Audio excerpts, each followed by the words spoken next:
السلام علیکم۔ کتنا ہی اچھا اور خوبصورت لگتا ہے جب انسان رزق حلال کماتا ہے اور خود بھی کھاتا ہے اور اس میں سے غریب غربا میں بھی تقسیم کرتا ہے۔ اسی طرح ایک دفعہ ایک درویش انسان ہوتا ہے، وہ جنگل میں سفر کر رہا ہوتا ہے اور جنگل میں سفر کے دوران اس کو ایک لومڑی نظر آتی ہے جس کی ایک ٹانگ خراب ہوتی ہے، یعنی وہ ایک ٹانگ سے معذور ہوتی ہے۔ وہ بڑا پریشان ہوتا ہے کہ پتہ نہیں اس گھنے جنگل میں جہاں کوئی بھی ایسا اور انسان نہیں ہے میرے علاوہ جو اس کی مدد کرے، اور میں بھی اس کی مدد کیسے کروں،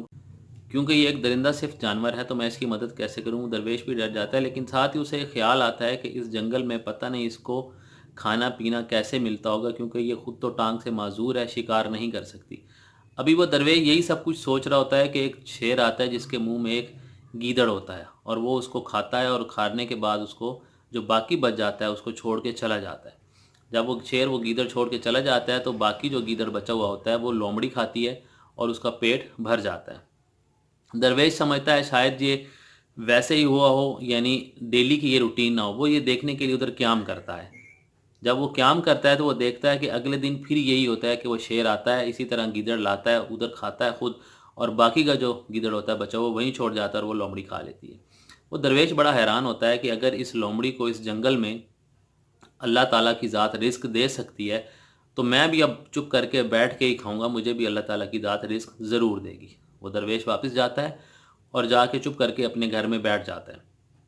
ایک دن، دو دن، تین دن، جب اس کو کہیں سے بھی کوئی چیز نہیں ملتی اور اس کو پھر غیب سے ایک آواز آتی ہے کہ اے انسان،